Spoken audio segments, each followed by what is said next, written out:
ऐसे लिखते थे यहाँ पे हम लोग कुछ ए पास करते थे कॉलन, केस 1 कुछ हो, ब्रेक हो, केस 2 कुछ हो, फिर ब्रेक हो, ऐसे जैसे फिर लास्ट में हम लोग लिखते थे डिफ़ॉल्ट कुछ और, ठीक है? कन्फर्म? हेलो, आवाज़ आ रही है? Hello, yes sir. ठीक है। सो हम एक एग्ज़ाम्पल ले लेते हैं कि आपको बताना है कि नंबर जो है किससे बड़ा है, किससे छोटा है। जस्ट एग्ज़ाम्पल लेते हैं। सो हम ले लेते हैं यहाँ पे नहीं ऐसे नहीं करते रुको। हम लोग ऐसा करते हैं कि जो केस 1 है और केस 2 को हम लोग पास करते हैं। सो अगर केस 1 पास हो यहाँ पे वैल्यू 1 हो, तो यहाँ प्रिंट हो जाए केस 1, अगर 2 हो तो प्रिंट हो जाए केस 2, डिफ़ॉल्ट पे प्रिंट हो जाए डिफ़ॉल्ट। ये प्रिंटिंग का। इसी को हम लोग सिमिलरली एलिफ की मदद से करते हैं। फिर हम कंपेयर कर देंगे। So if A is equal to 1 क्या प्रिंट हो? Print case 1 else if means elif A is equal to 2 print case 2 ठीक है? Else print default. अब देखा जाए यहाँ पे अगर ए की वैल्यू 1 होगी, तो दोनों का आउटपुट क्या आएगा? इसका भी प्रिंट केस 1 आएगा और इसका भी प्रिंट केस 1 आएगा और प्रिंट करके ब्रेक एग्ज़ीक्यूट कर देगा और ये भी प्रिंट करके एल्स के बाहर आ जाएगा। ऐसा ही होता है ना? Yes sir. अब सपोज़ कर लो ए की वैल्यू हमने 2 कर दिया, ठीक है? देन पाइथन एलिफ यूज़ करोगे तो प्रिंट केस 2 होगा और सी में भी देखो आपको केस 2 होगा। कैसे? यहाँ से वैल्यू पास होगी 2 और केस 2 एग्ज़ीक्यूट होगा, इसमें प्रिंट है और देन ब्रेक एग्ज़ीक्यूट करके लास्ट में आ जाएगा। इसी तरह यहाँ से एग्ज़ीक्यूट करके लास्ट में आ जाएगा। सो देखा जाए आपका जो स्विच केस है, पाइथन में एक अननेसेसरी कांसेप्ट था। एक अननेसेसरी कांसेप्ट था जो पाइथन ने इसको एलिमिनेट कर दिया। जो काम हम लोग स्विच से कर सकते हैं, वो काम एलिफ से भी कर सकते हैं। अब एक कहेगा कि सर हम लोग वहाँ पे कुछ और लिया करते थे। आपने 1 टू सिंपल से ले लिया। यहाँ पे आप चाहोगे तो केस स्ट्रिंग ले लो। जैसे मान लेता हूँ मैं अमित नाम का एक स्ट्रिंग ले लिया। इफ अमित आएगा तो उसकी पूरी डिटेल प्रिंट हो जाए। मीन्स मिस मा यानी अमित नाम है और उसका फादर नेम ये है, ये है। सिमिलरली यहाँ पे A is equal to inverted comma में अमित लिख दोगे और उसकी पूरी डिटेल प्रिंट कर दोगे, तो सारा कांसेप्ट सेम है। कन्फर्म? सो हेडिंग डाल लो स्विच केस। 2 लाइन लिख लो। Switch case. In the Python programming there is there is no switch case. There is no switch case statement. Next point.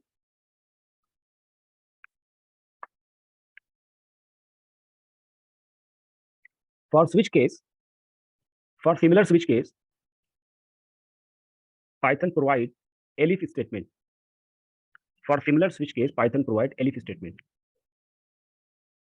मतलब आपका स्विच केस है नहीं, तो उसका रिप्लेस कर देता है एलिफ। कन्फर्म? 2 नंबर लोगे, num1 ठीक है? num1 फिर यूज़र से num2 लोगे, ठीक है? फिर यूज़र से ऑपरेटर लोगे, like plus symbol, minus symbol and star symbol मतलब मल्टिप्लिकेशन, डिवीज़न। जो ऑपरेटर डालेगा मतलब यूज़र, उसका रिज़ल्ट यहाँ पे प्रिंट होना चाहिए। प्रॉब्लम कन्फर्म हुई? हमें एलिफ का यूज़ करके एक ऐसा प्रोग्राम बनाना है जिसमें यूज़र से 2 ऑपरेटर मतलब वैल्यू लेना है और उनके बीच जो हम सिंबल इंसर्ट करें, लाइक प्लस किया तो प्लस ऑपरेशन हो, माइनस किया तो माइनस ऑपरेशन हो, मल्टिप्लिकेशन किया तो मल्टिप्लिकेशन ऑपरेशन, 2 नंबर लेना है। तो हम क्या करेंगे num1 is equal to int या फ्लोट कुछ भी ले लो, input number 1 control C, control V, number 2 ठीक है? 2 नंबर ले लिया हमने। अब हमें यूज़र से एक सिंबल लेना है, ठीक है? तो यहाँ पे मैं लिख दे रहा हूँ op means operator is equal to input. Input यहाँ पे मैं बता दे रहा हूँ उसको क्या-क्या मैं ले सकता हूँ, plus, comma, minus, comma, multiplication, comma, division ये भी मैं सिंबल ले सकता हूँ। इन्हीं में से आपको इंसर्ट कराना है, ठीक है? अब क्या हो यहाँ पे if if OP is equal to क्या हो? इन्वर्टेड कॉमा मतलब स्ट्रिंग में प्लस हो, देन क्या करे? प्रिंट मतलब प्रिंट ना करके इससे पहले ऑपरेशन करना पड़ेगा रिज़ल्ट, ठीक है? यहाँ पे आपको आरई इज़ इक्वल टू प्लस करना है तो नम num1 प्लस num2 ठीक है? कन्फर्म हो रहा है? अगर प्लस ऑपरेटर ना हो then elif OP is equal to आपका माइनस, देन आपका क्या हो यहाँ पे माइनस ऑपरेशन, ठीक है? प्रिंट कर दे रिज़ल्ट, लास्ट में लिख देना बाकी आपका देना एल्स प्रिंट इन्वर्टेड कॉमा में एरर। सेव करते हैं, रन कराते हैं। तो हमें यूज़र से 2 नंबर इंसर्ट करना है 10, 20 और प्लस सिंबल। सो देखो 30 प्रिंट हो गया, कन्फर्म हुआ?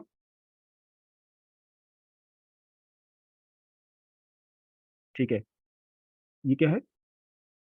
इफ ए बी, नहीं आपका रन कर रहा है नो सर, एक्चुअली। देखो क्या क्या हुआ, तुमने कि कंडीशन में तुमने ऑपरेशन कर दिया। नहीं, हमें हमने क्या बोला, यूजर से 3 चीजें लेना है, एक तो वैल्यू वैल्यू और एक ऑपरेटर जैसे मैंने भी दिया। अब वो चेक करना है स्विच केस की तरह कि अगर सिंबल प्लस हो तो प्लस कर दो, अगर मल्टीप्लिकेशन हो तो मल्टीप्लिकेशन कर दो, अगर डिवीजन हो तो डिवीजन कर दो। कंफर्म हुआ?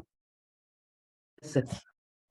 अभी मैंने एग्जांपल देख रहा है तो देखा तुमने, उसमें 2 चीज मैंने लिया था, प्लस और माइनस। इसी तरह आप लोग 5-6 चीजें लेके कर सकते हो, प्लस माइनस डिवीजन मॉडुलस जो भी। ठीक है, तो देखा जाए तो एक सिमिलर सा छोटा सा आपने कैलकुलेटर क्रिएट कर लिया है कि आप 2 नंबर डाल रहे हो, प्लस ऑपरेटर डाल रहे हो तो प्लस हो जा रहा है, 2 नंबर डाल के माइनस ऑपरेटर डाल रहे हो तो माइनस हो जा रहा है, 2 नंबर डाल के मतलब क्या कहते हैं स्टार डाल रहा है तो मल्टीप्लिकेशन हो जा रहा है, डबल स्टार डालोगे तो पावर हो जाएगा। ठीक है, ये सब चीजें आप कर सकते हो।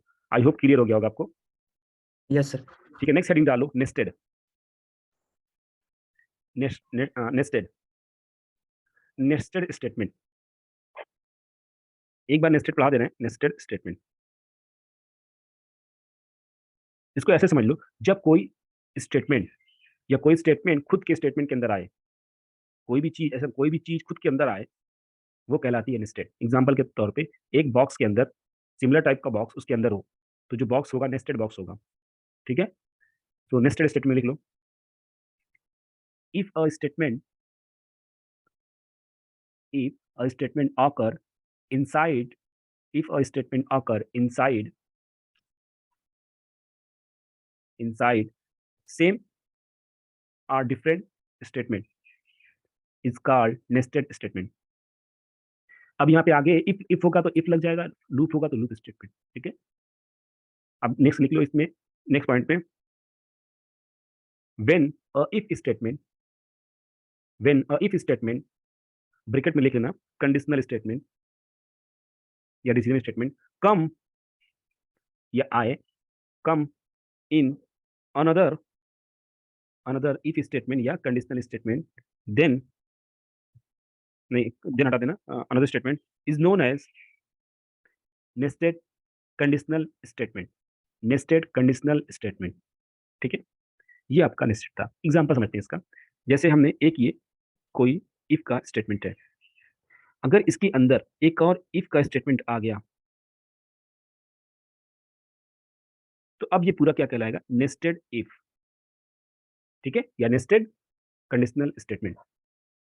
अब इसका सिंटेक्स क्या होता है, ऐसे तो देखो, अब यहाँ पे इफ के साथ यहाँ पे एलिफ इफ एल्स भी आ सकता है, यहाँ पे एलिफ भी आ सकता है, यहाँ पे भी एलिफ आ सकता है। ये समझो कि अगर एक कंडीशनल स्टेटमेंट के अंदर कोई अनदर कंडीशनल या कोई वही कंडीशनल स्टेटमेंट दोबारा अकर हो जाए उसके अंदर, मतलब उसकी बॉडी में, देन वहां पे नेस्टेड कंडीशनल स्टेटमेंट कहलाएगा। ठीक है, चलो अब एक एग्जांपल, बहुत फेमस एग्जांपल है। तो सबसे पहले हम लोग एक एग्जांपल करते हैं, आप लोग करो। Find the find the max value from two value. Find the max value from two value, मतलब आपको a बराबर 10 b बराबर 20 दे रखा है, तो इसमें मैक्स वैल्यू प्रिंट कराना है। सिंपल द कंसेप्ट है, if a is greater than b, then print a is max, else print b is max. Confirm? Yes, sir. अब सपोज कर लो मैं यहाँ पे कहूँ कि 3 नंबर मीन्स अब यहाँ पे c बराबर 30 आ गया। ठीक है, तो आप कैसे करोगे, पहले मैथ से समझते हैं। अगर a बड़ा है b से, ठीक है, और मैं उर्दू हिंदी में लिख दे रहा हूँ, और b बड़ा है c से, तो पूरे का समरी क्या होगा, इसको ऐसे लिख सकते हैं, a is greater than b is greater than c। Math से हेलो, मैथ से लिख सकते हैं। Yes sir. Yes, sir. A is largest, yes, sir. हाँ, a is larger than b and b is larger than a is also larger than c। अब इसको हमें nested conditional statement में यूज करना है। चलो, एक तो अब इससे क्या होगा कि a मैक्स निकल गया। ठीक है, अब सपोज कर लो ये कंडीशन फॉल्स हो जाती है, मींस अब यहाँ पे क्या हो गया, c is greater than b। ठीक है, c is greater than b, a is greater than b, c is, अब a और c में कोई रिलेशन नहीं मिल रहा है, तो अब यहाँ पे हमें लगाना पड़ेगा, if a is greater than c then a max होगा, एल्स c मैक्स होगा। समझ रहे मेरी बात को? Yes sir. अब इसी को हमें करना है नेक्स्ट। पहले नंबर लेते हैं a बराबर 10, तो ऐसे भी लिख सकते हैं आप a comma b comma c 10 कामा 20 का मतलब याद है किसी का ये वाला assignment? If A is greater then, ठीक है, बी, अगर ए बी से बड़ा है, देन नेस्टेड, और इफ ए ग्रेटर देन सी, मतलब ए दोनों से बड़ा है, देन आप क्या करोगे, प्रिंट ए इज मैक्स। हमने जैसे ए मैक्स होगा हमने निकाल लिया। अब अगर सपोज कर लो ऐसा ना हुआ, ठीक है, अगर ऐसा ना हुआ तब क्या होगा? देखो अभी हमने क्या बताया था, ए बी से बड़ा है और ए सी से बड़ा है। अगर यहाँ उल्टा हो गया मतलब सी सी बड़ा हो जाएगा, ठीक है। So print C is max, ठीक है। अगर यस सर। अगर ऊपर वाला आप चलते हैं, एल्स, अब ए छोटा हो गया बी से, तो फिर हमें चेक करना पड़ेगा क्या, कि जो हमारा बी और सी में कोई रिलेशन है, तो अगर हमारा बी ग्रेटर देन सी हो गया, देखो ऊपर बी बड़ा है ए से और बी बड़ा है सी से, तो प्रिंट बी इज मैक्स, ठीक है। अगर ऐसा ना हुआ, मतलब ए बी बड़ा है ए से बट बी छोटा है सी से, ठीक है, तो प्रिंट सी इज मैक्स। अब इस प्रोग्राम को देखो, यहाँ पे नेस्टेड लूप का यूज कंसेप्ट यूज हुआ है, नेस्टेड कंडीशनल स्टेटमेंट। ये देखो एक आपका इफ और एल्स, एक पहला इफ एल्स स्टेटमेंट है, इसकी बॉडी ये है, इफ की बॉडी, और ये एल्स की बॉडी है, ठीक है। अब डिफरेंट कलर दिखाता हूँ। इसकी बॉडी के अंदर एक और if statement, if else statement आ गया है इसके अंदर, इफ बॉडी के अंदर, ये कहलाता है नेस्टेड। अब देखो इसकी बॉडी ये है, इसकी बॉडी ये है। अब एक बच्चा पूछेगा सर क्या ये दो ही बार आ सकते हैं? नहीं, if if if infinite time तक आ सकते हैं, कोई मैटर नहीं करता, ठीक है। मतलब नेस्टेड मतलब एक के अंदर एक के अंदर एक के अंदर एक के अंदर लाते जाओ, कोई दिक्कत नहीं, ठीक है। ये था आपका नेस्टेड से मैक्स निकालना। अब एग्जाम में कभी कह देगा कि विदाउट यूजिंग नेस्टेड, या कह देगा without only use elif conditional statement to find the max number from the three number, ठीक है। सेम प्रॉब्लम को हम लोग अब यहाँ पे हम मूव कर रहे हैं ऑपरेटर की तरफ। इस सेम प्रोग्राम को हमें करना है एलिफ यूज करके, ठीक है। सो अब आपसे मैं क्वेश्चन पूछूंगा, मैं कह रहा हूं कि ए अगर बड़ा है बी से एंड ए बड़ा है सी से, तो क्या करोगे, ए मैक्स है। फिर आप कहोगे बी बड़ा है ए से, बी बड़ा और मतलब एंड बी बड़ा है सी से, देन आप क्या करोगे, प्रिंट बी मैक्स। सी बड़ा है ए से एंड सी बड़ा है बी से, देन प्रिंट सी मैक्स। ये हम यहाँ पे देखो हम लोग इफ यूज कर रहे हैं। पहला है if, then elif, then elif, then else. Error आ जाएगा यहाँ पे, आप डाल देना कुछ होगा तो, ठीक है। सेम प्रॉब्लम को हमने एल्स इफ से किया है। सेम प्रॉब्लम को एग्जाम में भी कर सकता है कि यूजिंग नेस्टेड, यूजिंग एलिफ से। अब यहाँ पे एक नया हमने टर्म यूज किया हुआ है यहाँ पे, एंड, ये होता है ऑपरेटर, ठीक है। कंफर्म हो रहा है कुछ? Yes sir. तो नेक्स्ट हेडिंग डाल लो ऑपरेटर। बाकी लोगों को समझ में आ रहा है? नमन और विजय, यस सर, यस। रोहित, ठीक है। सो अब यही हम लोग मूव कर रहे हैं ऑपरेटर की तरफ। ऑपरेटर क्या होता है, एक या एक से अधिक ऑपरेंड के बीच में या दो के परफॉर्म करने वाला का जो एक सिंबल यूज करते हैं हम उसको ऑपरेटर कहते हैं। सो हेडिंग डाल लो ऑपरेटर, उसमें लिखो point, an operator is a character, an operator is a character और set of character, an operator is a character or set of character that can be used to perform the desired operation, that can be used to perform the desired operation on the operand and produce the final result, produce the sir एक बार final repeat कर दीजिए and शुरू से। an operator is a character, an operator is a character or set of character, एक single character भी हो सकता है, सेट ऑफ कैरेक्टर और set of character that can be used that can be used to perform that can be used to perform the desired operation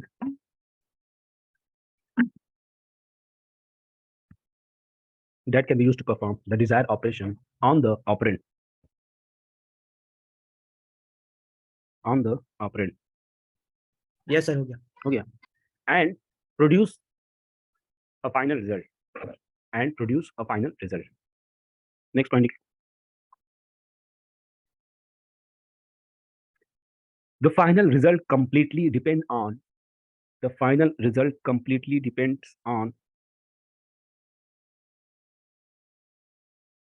types of operator that is used.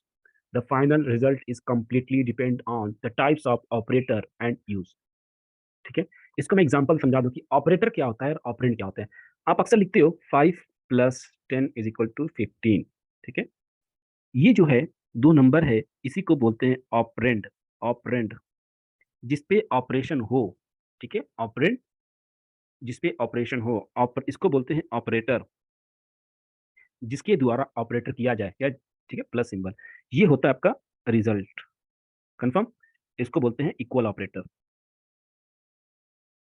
Confirm. Yes, sir. Confirm. Next point लिखो. On the basis of number of operand, there are three types of operator.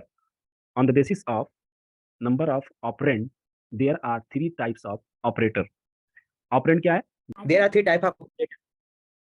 Okay, so number one, थोड़ा point लिख लेते हैं. Number one, unary operator. ठीक है, इसमें लिख लो. Unary operator are those operator that require one operand to operate on. ठीक है, इसमें केवल आपका एक ऑपरेंट रिक्वायर होता है उस पर ऑपरेशन करने के लिए. Unary operator are those operator that require one operand to operate upon. ठीक है, टू ऑपरेट अपॉन, उस पर ऑपरेशन करने के लिए. आप सी में देखिए, आप ऐसे लिखते हो a = +3. इसका मतलब क्या होता है? a = a + 3. इसी तरह आप लिखते हो a = -3. इसका मतलब होता है a = a - 3. देखा जाए अगर आपको, ये कहाँ पे हो गया? दो ऑपरेंड आ गए, इसको मैंने सिंप्लीफाई करके यूनरी ऑपरेटर में कन्वर्ट कर दिया है. ठीक है, नेक्स्ट लिख लो. Binary operator. Binary operator are those operator that require two operand to operate upon. इसमें टू ऑपरेंड की रिक्वायरमेंट होती है, पहले में एक. इसके एग्जांपल में a = a + 3 और a = a - 3. ठीक है, नेक्स्ट आपका है ternary operator. Similar to conditional statement bracket में if else the ternary operator is evaluate something based on a condition being a true or false.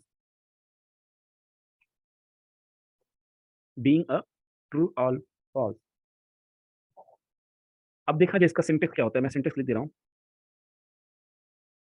यहां पे एक आपका एक्सप्रेशन आएगा, तो ये तब एग्जीक्यूट होगा जब आपकी कंडीशन ट्रू होगी, ऑन ट्रू पे. फिर यहाँ पे इफ, सो मैं इसको रेड चेंज कर देता हूँ, इफ, और यहाँ पे एल्स. यहाँ पे आपकी क्या आ जाएगा? कंडीशन आ जाएगी. फिर यहाँ पे आपका फॉल्स पे जो एक्सप्रेशन होगा वो एग्जीक्यूट होगा. ये आपका टर्नरी ऑपरेटर है. इसको एग्जांपल से हम समझते हैं. जैसे हमें a = 5, b = 10, हमें चेक करना है विच वन इज ग्रेटर. ठीक है, तो मैं लिखता हूँ यहाँ पे ऑन ट्रू पे प्रिंट a इज ग्रेटर, या ऐसे कर दे रहा हूँ, a is greater than b, print. ठीक है, फिर उसके बाद अब यहाँ पे इफ आएगा और यहाँ पे एल्स आएगा. ठीक है, और एल्स में मैं कर दे रहा हूँ print a is less than b. ठीक है, अब यहाँ पे डिपेंड करता है कंडीशन पे. अगर कंडीशन में लिखूं यहाँ पे a is greater than b, तो देखो 5 इज ग्रेटर देन 10 है. क्या आएगा इसकी value? 5 is greater then 10. True और फॉल्स? फॉल्स. तो इस पूरे स्टेट एक्सप्रेशन की वैल्यू क्या आई? फॉल्स. और ये कह रहा है जब फॉल्स आए तो ये एग्जीक्यूट हो. ठीक है, अब सपोज कर लो मैंने लिख दिया a is less than b, या तो यहाँ वैल्यू चेंज करो या तो ये चेंज करो. अब मैंने लिख दिया a लेस देन b. क्या a लेस देन b मतलब 5 इज लेस देन 10? ट्रू है या फॉल्स? ट्रू होने पे ये एग्जीक्यूट करो. ठीक है, मैंने उल्टा लिख दिया है. ठीक है, समझ गया ना आप लोग बात?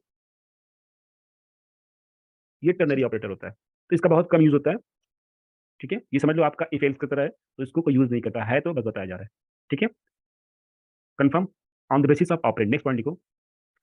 On the basis of operation, on the basis of operation the operator can categorise in 7 type. पहला क्या था, ऑपरेंड के बेस पर था, अब क्या है, ऑपरेशन के बेस पे है। ठीक है, 7 कैटेगराइज में किया गया है। नंबर 1 अर्थमेटिक ऑपरेटर, लिखना आप लोग operator. Number 2 logical operator, sorry छूट गया,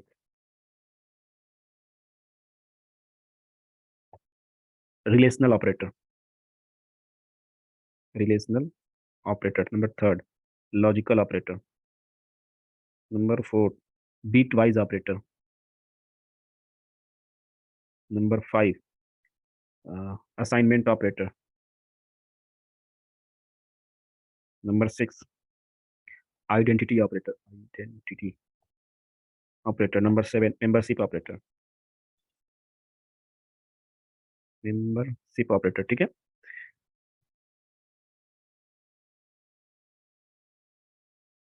हेलो,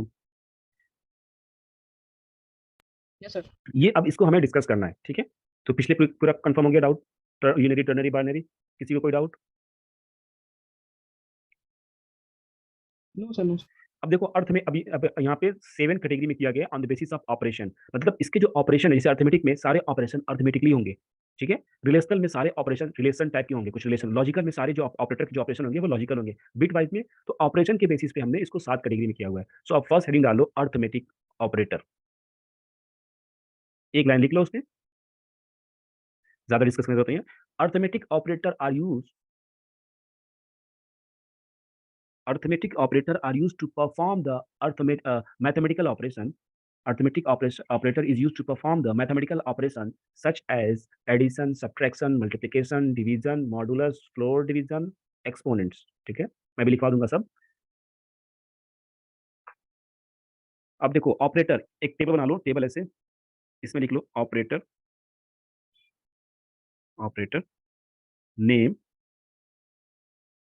और उसका डिस्क्रिप्शन क्या है वो लिखना पड़ेगा। ठीक है, सो आपका जो प्लस सिंबल है उसका नाम क्या है, एडिशन। ठीक है, क्या करता है, परफॉर्म द एडिशन ऑफ, बस इतना आप लिख सकते हो, इतना बता होती है। इसका सब्ट्रैक्शन, मल्टीप्लिकेशन, डिवीजन, मॉडुलस, हम लोग डिस्कस करके भी मॉडुलस डिस्कस करके आए हैं।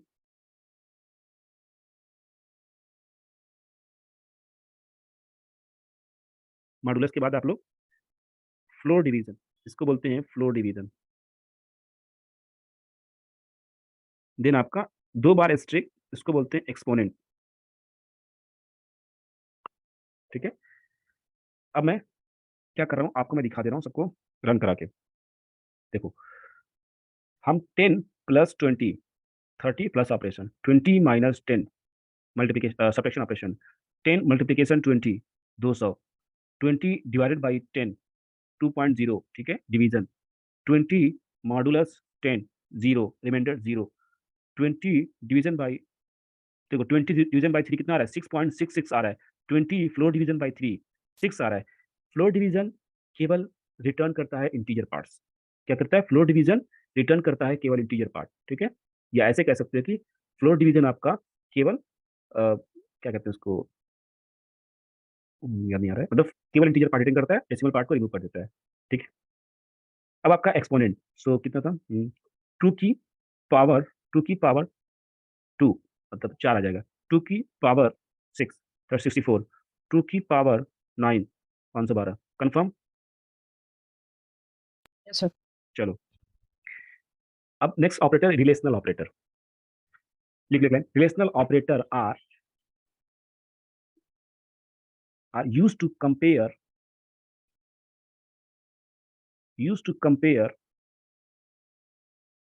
The values, use to compare two operand, use to compare two values या टू ऑपरेंड। ठीक है, use to compare two values and it return, and it return always true or false, true or false।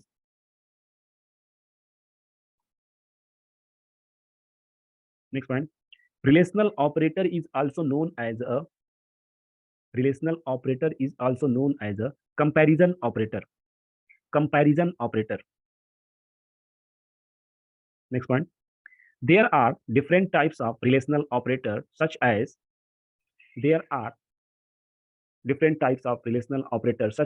greater than or equal to, less than or equal to, और less than or equal to, और equal to and not equal to. मैं इसको भी tables के through आपको समझा दे रहा हूँ, ठीक है।